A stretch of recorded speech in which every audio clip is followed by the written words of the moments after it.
And I want to start things off with the number one rated edge recruit per 247 Sports right now, that being Keon Keeley. Now, at one point, he was a four-star recruit. He was in the middle of the pack, and he moved his way up to this number one spot. At the time, he was committed to the University of Notre Dame. And I've had the opportunity to talk to Keon, and he was very locked in to go and play for the Fighting Irish. Now his commitment is open. He is projected currently to play at Alabama. There's still a chance he plays at Notre Dame, a possibility, Ryan, as you mentioned in our pre-show, that he might even go to Ohio State. So he is one of those guys that is open for business. Whoever can get him and convince him to come play, Keon is on the board. He's 6'6", 242 pounds. And we talked about that length. We talked about that flexibility. Keon's got length for days. Like, this is a really long, well put together athlete. He is a perfect example of athleticism that is brought up with strong technique for a young man. And I think that he has all the talent in the world, the motor, everything you're looking for in an edge recruit. And it's pretty clear here why he's the number one rated edge recruit. There is a pretty vast difference, I think, in some of these other guys because he is putting all of it together. Ryan, I want to go to you first because you've covered his recruitment as a Notre Dame recruiting analyst. Yep. Yeah, look, man, I mean, first and foremost, I would argue that Keon Keeley is the best prospect in the 2023 class in general, best recruit. Like, he's that special. I mean, I just talked about what I look for in edges, Joe, and I listed about, 4 or 5 different things that can make an edge kind of successful, whether you're a power-based end, whether you are an undersized edge rusher, whether you are the freak shows of the Myles Garretts of the world. And what makes Keon Keeley so special to me is that he has everything. He has every tool in his toolbox. He's 6'6" with vines for arms. He's 242 pounds right now, and you can see that steadily he's going to be 265 pounds kind of before you even blink your eye, right? He has the flexibility. He's got the explosiveness. He's got the length. He's got the power profile that's still developing. And like you said, he was a kid that off of his sophomore film was very good, and people saw it. That's why he was a 4-star. He's a top 150 kid, top 100 borderline kid, because everyone's like, yep, that guy's probably going to be a guy. And then you turn on his junior tape and you're like, oh, he has arrived. That's the player that we thought he could be, whether that's playing against Isidore Newman and the Arch Manning. I know you posted the clip on Twitter yesterday with that crazy interception he had during that game. I mean, quite frankly, man, the kid put it all together as a junior. He's only getting better. He's not nearly as good as he's going to be, which is pretty dang scary. He's a special player with every trait that you want at defensive end. So, and whether he ends up with Alabama or Ohio State or the University of Florida, which is another team that's kind of been thrown out there, whoever's getting him is going to get a special football player. This kid has every tool that you would want in the toolbox. Yeah, and I think really the cool thing about him, too, when you do the research about him, is that he's a 3-sport athlete. He's football, he's basketball, and he's volleyball. Second time, with our show that we've seen that he does volleyball. Now, listen, I didn't go that deep into the rabbit hole to find out how many spikes he has per win and all that stuff. But, to what you said, Ryan, too, the 7-foot wingspan, is something that he constantly mentions about himself, too. But, I want to say that for a guy that has all those natural attributes, right, all the stuff that you just, the creative player in Madden back in the day where everything's 99, right, he's got all of that. I think the most exciting thing about him for me when I watch this film is that he hustles. Like, he actually plays relentless football. He has that hard hat type of bring your lunch pail to work type of attitude on the football field. The other aspect that I really got excited about when I watched this film was that he collapses the pocket a lot. And he might not always get the sack or get that extra play or whatever, or that hit on the quarterback, but a lot of the times he is forcing the quarterback to move off of his spot and he's collapsing the pocket. And, we hear it all the time. That's almost the most important thing when you're rushing the passer, is just collapsing the pocket. Not necessarily getting the sack, but when you collapse the pocket, you're usually getting a sack for your other teammates, right? So that was another thing too, the hustle and the collapsing of the pocket.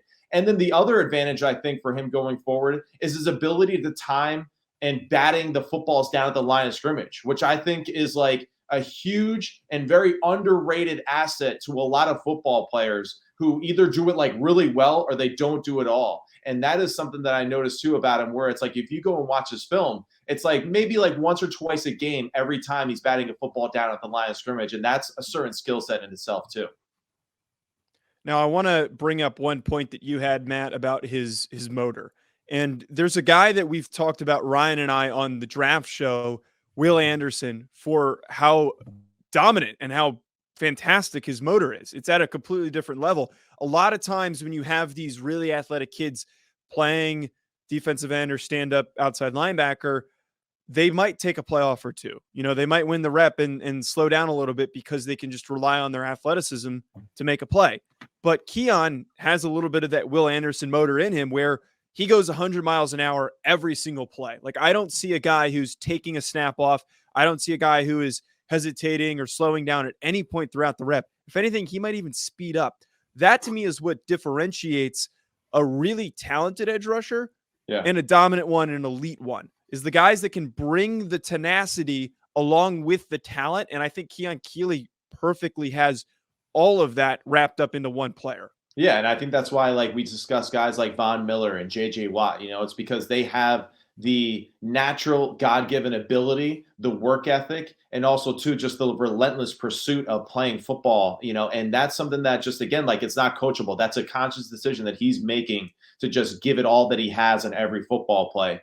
And the exciting thing, I think, for him, too, is that he fits well, too, like, going forward as a normal 4-3 scheme. And you see it a lot of times, too, that in his highlights that he has this stand-up stance that he likes to rush from, which I think he's actually at the moment better from. Yeah. But I see him as being a great outside linebacker DN in a 3-4 scheme as well, whether it's to the strong side or to the weak side. And for him, I think just he's going to continue to improve. He's going to get bigger. He's going to get stronger. And I think really, at the end of the day, what's going to be exciting for him in his development is that he is going to be a pain in the A in the run game, whether it's away or to him in the future, because he does have that strength and that size and that length, but he also has the speed to chase down things that are running in the opposite direction away from him.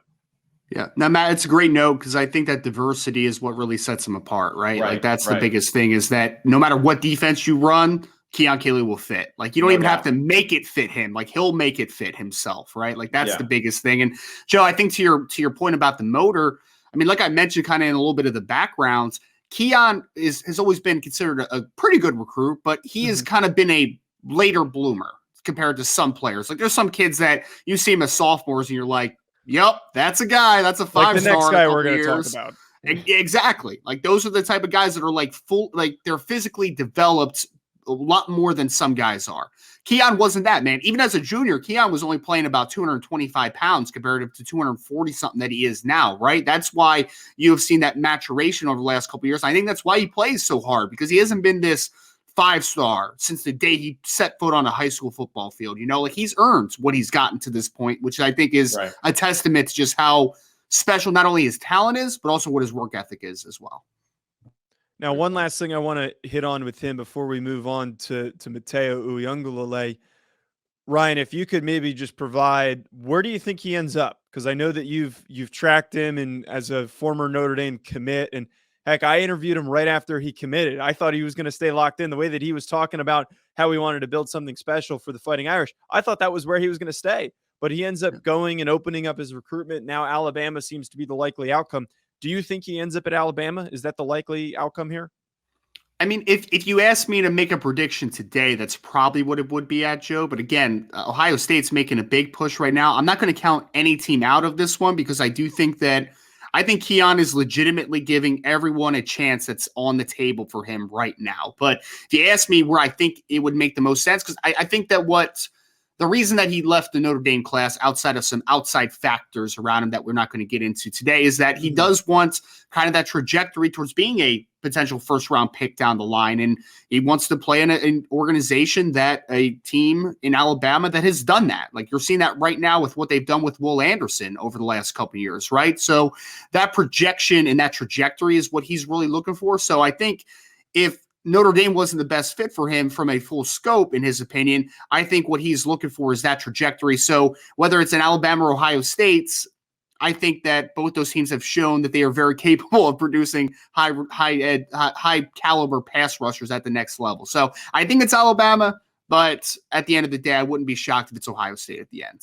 And I guess just to add to that a little bit really quickly is maybe the aspect too of just maybe Notre Dame not performing as well as they've had in the past, with that unproven track record of his position and its dominance in the past, whereas like Ohio State, you see, they had Chase Young, and he probably looks at that and he thinks, all right, I could be that next player for them. So I think that plays a factor into young football players as they're making these tough decisions.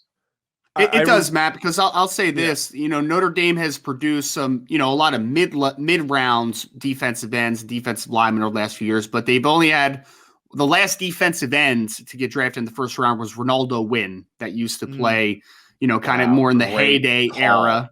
Yeah, he's a great football player. Jerry Tiller went in the first round playing defensive tackle, but to your point, Notre Dame hasn't had a ton of first-round picks on the defensive line recently. So I think with that track record, I think that's really one of the big things that Keon's looking for in his recruitment.